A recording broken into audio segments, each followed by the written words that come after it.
Bon, Marie, maintenant on a terminé la voyance pure. Hein.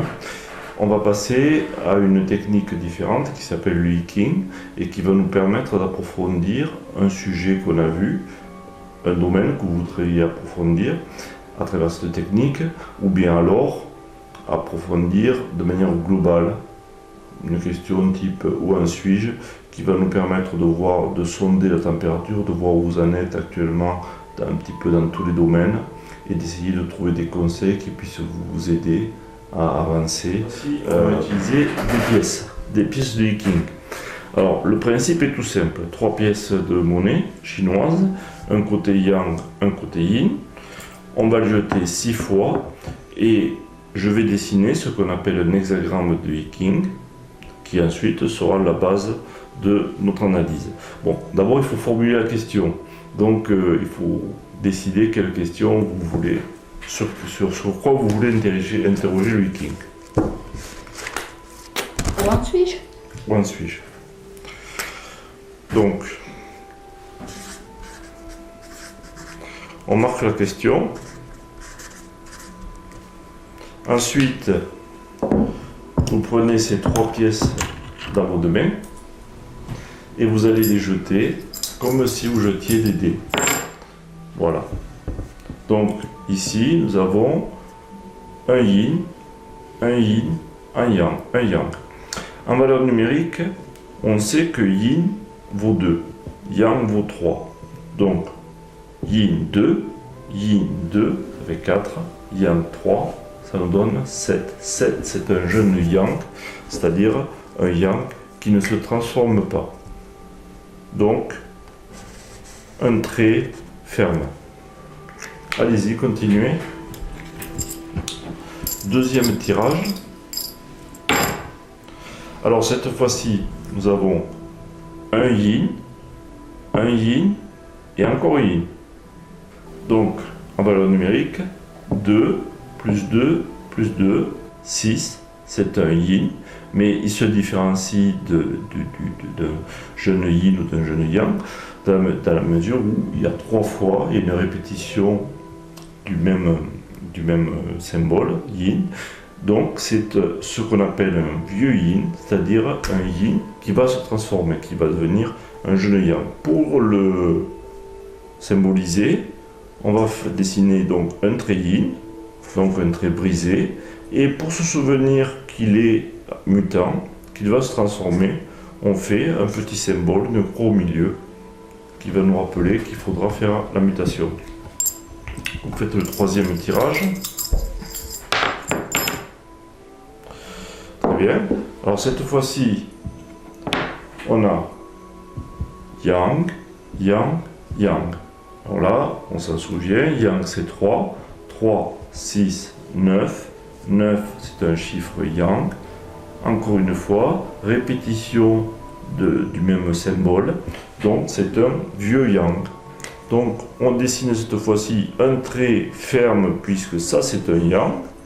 Et on fait un symbole sur le trait pour se souvenir qu'il est en mutation, qu'il va se transformer.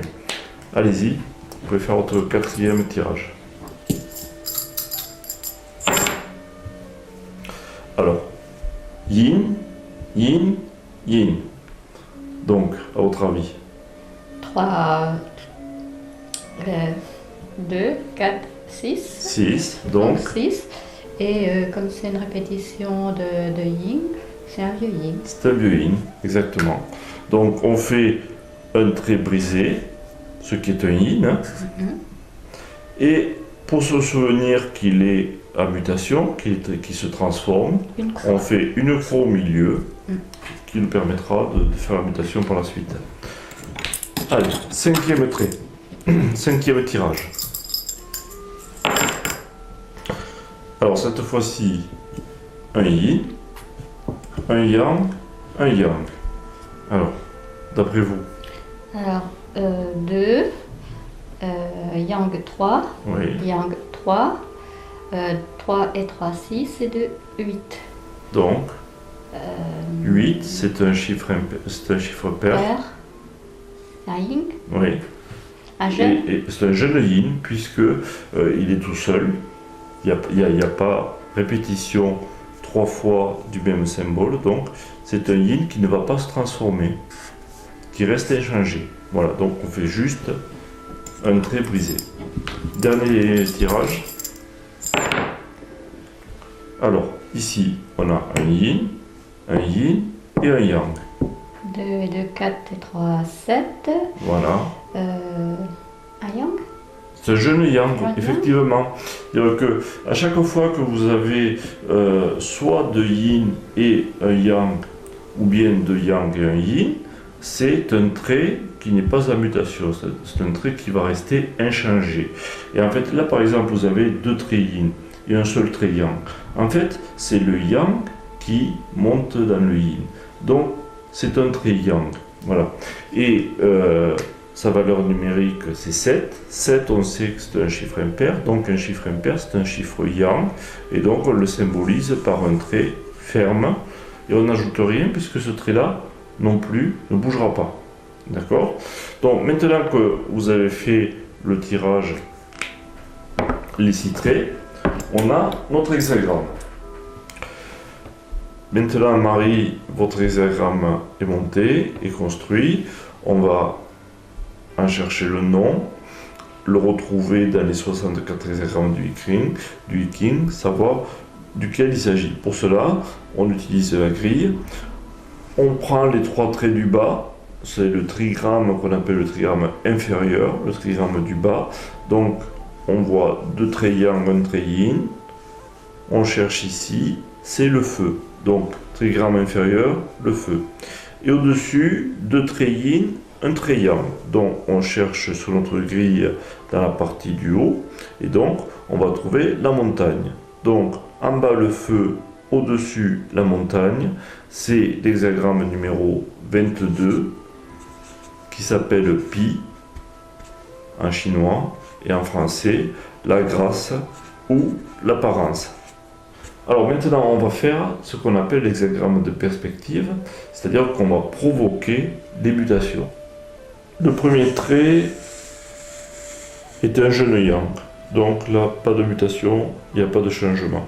Le deuxième trait était ce qu'on appelle un vieux yin, donc il va se transformer en son opposé, c'est-à-dire un jeune yang.